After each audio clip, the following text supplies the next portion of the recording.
So here we are with a beautiful mountain view, cup of coffee in my hand. Let me show you the view real quick. Whoa! Amazing, amazing. So today I want to talk about emotional and spiritual healing and what it is and why it's so extremely important. Because I never really hear people talking about it in like the, let's say, self-improvement space, and people my age, I never hear them talk about healing from trauma, from pain. There are a lot of things that are talked about, let's say self-improvement things such as going to the gym, waking up early, making your bed, taking an ice bath, doing a sauna. But all these things are never as important as healing from emotional pain and emotional trauma. And I think it's something that's not spoken about enough. And I think it's something that's definitely one of the most important things and one of the most dictating things in your entire life. Because it creates the quality of your thoughts, you could say. If you have a lot of emotional pain, a lot of emotional trauma stuck up in your body, it creates your reality, let's say. So how this works is, let's say you have had a rough childhood. Even you can inherit traumas from your parents. Sounds a bit woohoo and wishy-washy, you know what I mean? But it's really true. If your parents have unprocessed emotions which they haven't let go of, you just inherited them because you're also part of them. So you start your life with this emotional pain and this emotional trauma. Maybe you had a rough childhood, you had some problems with your parents, your dad wasn't there, all that kind of stuff that could happen to you. This creates a lot of pain in your body, and you are unaware of this most of the time. It's sadness, or it's an emotional pain that is stuck up in the body. And because this energy is not felt, you haven't released this yet, you haven't had maybe the courage, or you aren't at the point yet to really go into this pain, to look it into the eyes. And because you haven't done this yet, and you haven't really faced your fears, faced your problems, it creates thoughts. It creates negative thoughts. For some people it's a depression. For me it was anxiety, a fear of death. And it creates these negative thought patterns. And your life gets dictated by this. So I talked with a friend of mine, and we were in Thailand, and we were like, okay, we were dreaming of being in Thailand, and then my friend was a bit of in a bad mental state, and me as well. I was in a bit of a bad mental state, and I was like, it doesn't even matter if you have the most beautiful view here in the world. It doesn't matter if you're on a nice beach in Thailand sipping some cocktails. If you're feeling bad, if you're feeling depressed, if you're feeling anxious all the time, you cannot even enjoy it. So a lot of people have these material goals where it's like, okay, I want to have this Audi, I want to have this nice car, I want to have this nice house, I want to take a nice vacation.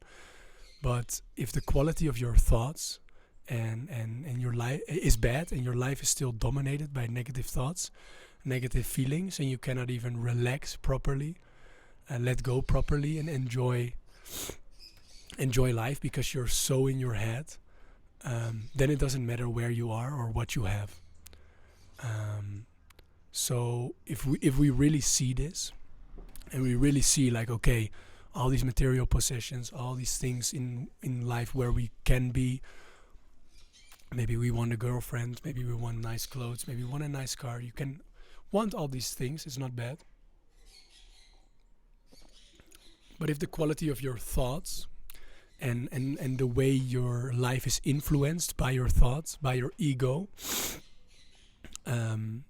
is still so negative and it's still so dominant, you cannot even relax, these material things and these things you want to achieve are not going to make any fucking difference. And sometimes it's a bit painful to realize, because what the mind does, so I'll go into it a little bit how it works. It's not really important how it works, because, well, it's nice to know, but also it's not the way you let go of it. At the end of the video, I'll tell you some ways you can let go of these emotional pain and how beautiful life can be if you let go of it. But first I'll explain a little bit what it is. So I already told you, if you have a trauma, it gets stored in the body. It's trauma and emotions and pain is the reaction of the body on your mind, so or on a circumstance. Better said, how your mind interprets a circumstance. So if something negative happens, your mom dies, your dad beats you, anything that can be a trauma, you get bullied. You internalize this and it creates an emotional pain. It creates hurt. You know how this feels. But because we're not ready to be present with it and to really feel it, because it's intense, right? It's super intense. Don't neglect the fact that it's intense. We cut off. So we are not in contact anymore with feeling this emotional pain. So what our mind does, it creates an identity. It creates a person. It creates an ego in your head with who you think you are. And this is based off of thoughts about your life. So about thoughts about who you are, thoughts about your life situation, such as who your parents are, such as your job, such as how you're feeling. It's all judgments, and it's all analysis on the world around you. And it creates a mental story. And the reason why it creates this mental story is because my throat's getting dry, man. It's super high altitude here, like 2,500 meters. But the reason it creates this story is because, honestly, you're not ready right now to feel this intense emotions yet. So it's a bit of a surviving mechanism. You get into your head, you escape into your head to not feel this pain and emotions. And then you get, I would say, disconnected from the feeling, and you get into your head. So you start thinking a lot, and your life gets dominated by these thoughts. And I would say that's where the ego starts. So it's when you're a bit younger, probably when you go to high school, it starts.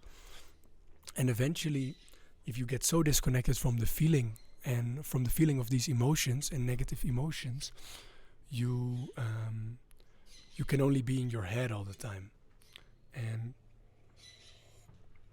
you really feel disconnected. You really feel disconnected from yourself, but also you don't only feel disconnected from the feeling of pain and the feeling of these negative emotions. You get disconnected from feeling as a whole. So it's not you're not feeling pain, you're not feeling anything. So eventually your life is just, you're in your head all the time, and you just feels like it's sort of a flat line. You don't feel these intense joys such you felt as a child. You don't feel this appreciation you felt as a child. You don't feel a lot of love maybe anymore. You don't feel safe. You don't feel at home because you're constantly disconnected from yourself and in your head all the time. So that's how it works. So the root of these thoughts is the pain.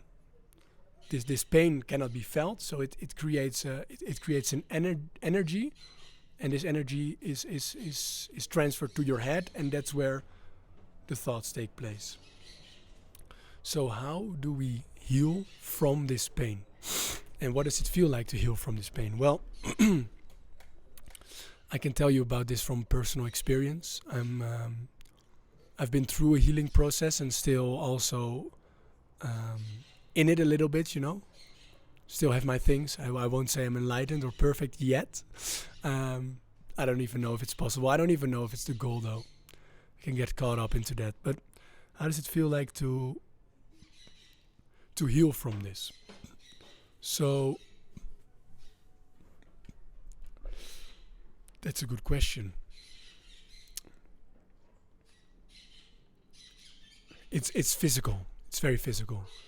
So your emotions, if you're very disconnected from your emotions, it can only manifest itself in a physical feeling.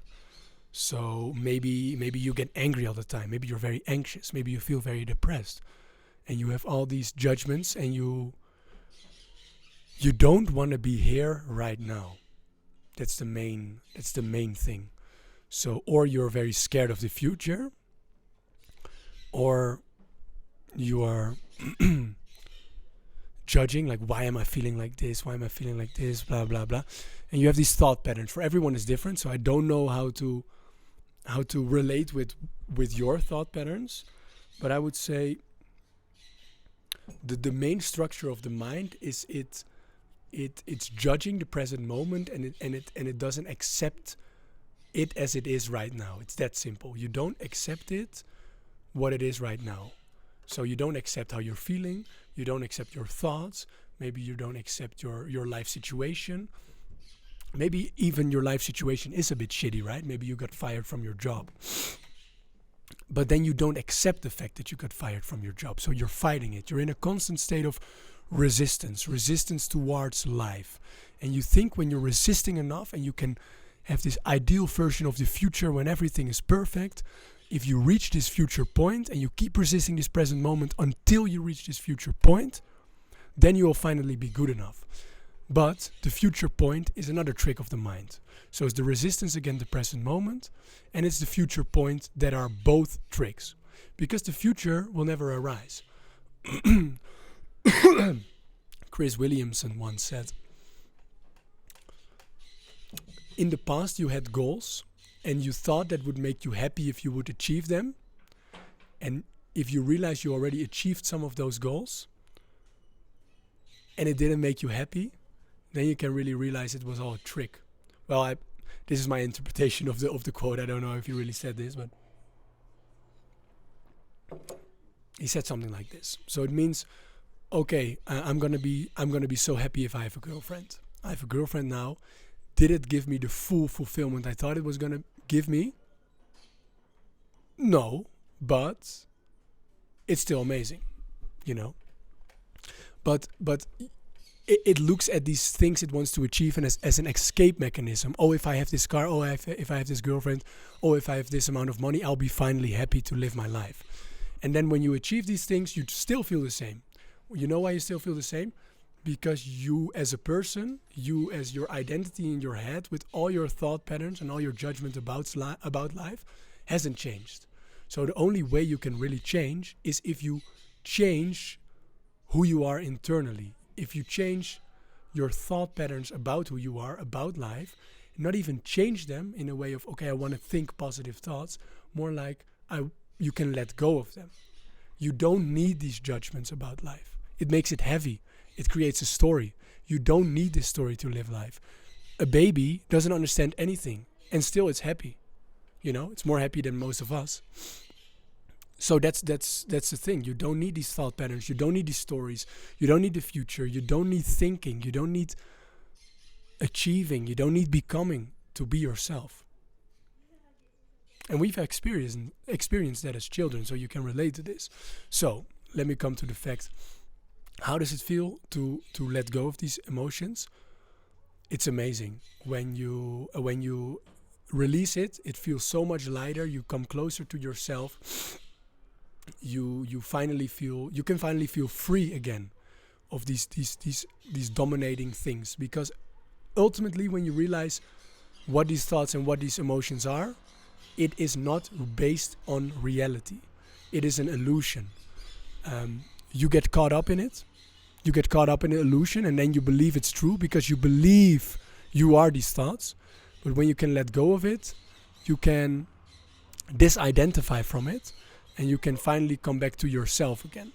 And this is the place what people call enlightenment. This is the place what people call God, one with the universe.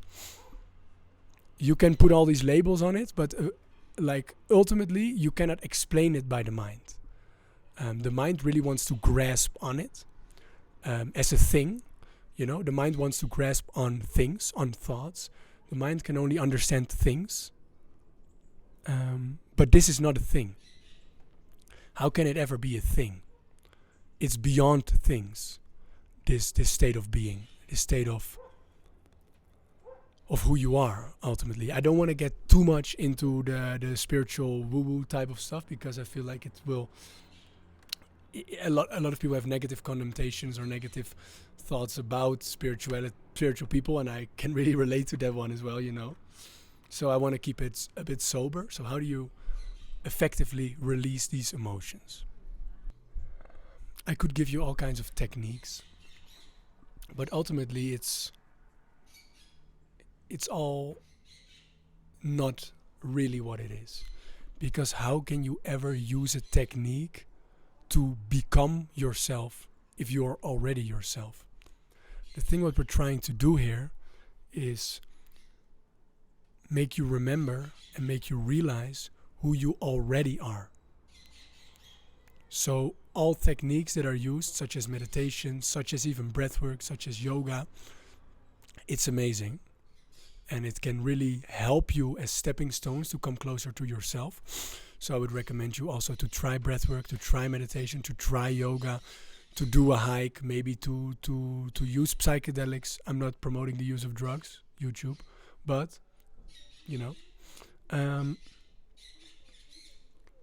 but all these things are ultimately, they can be labeled with the mind as techniques to get somewhere.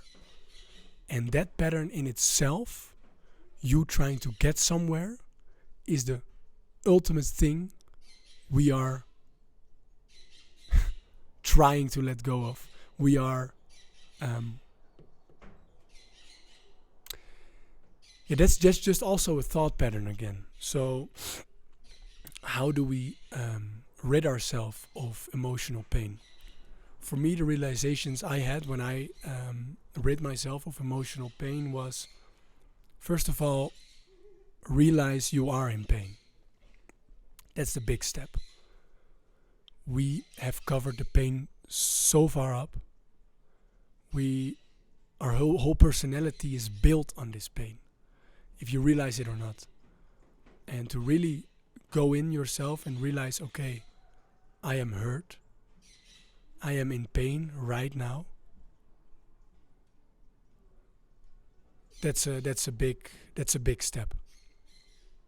And to really feel it.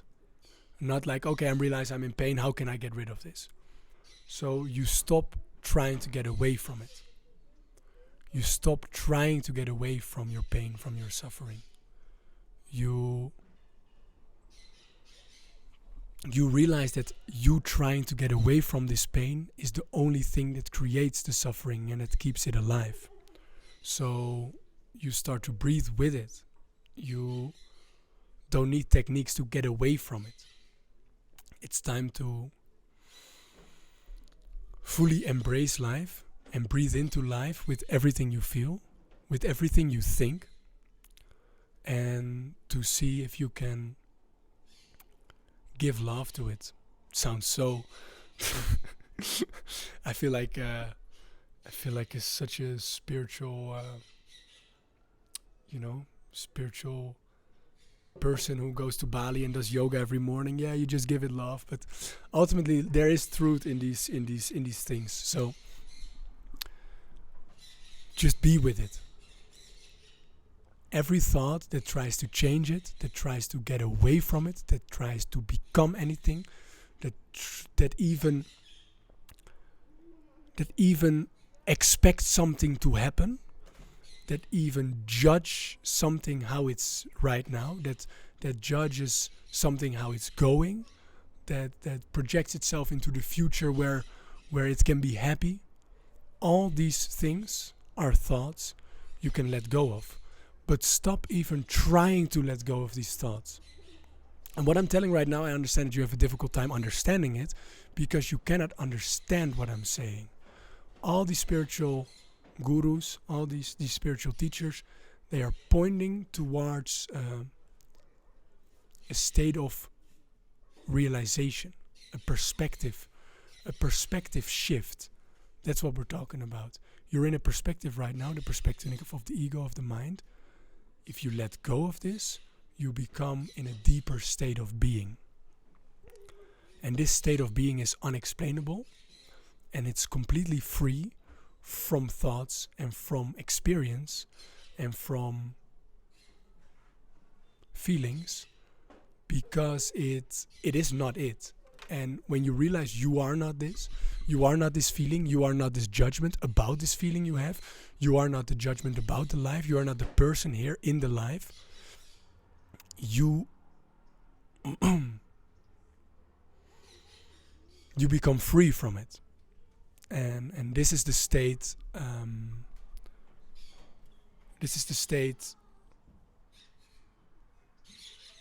you want to be in, and also the state you ultimately are. So I would encourage you to look your pain, to look your fear, to look your feelings right into the eyes without trying to get away from it. And just maybe ask yourself what it wants to teach you. Because ultimately it wants to teach you something. And only the moment you really internalize this lesson it wanted to teach you, you can let go of it. So look into yourself and find out what it wants to tell you. Then I'm gonna continue my day here. See you later, guys.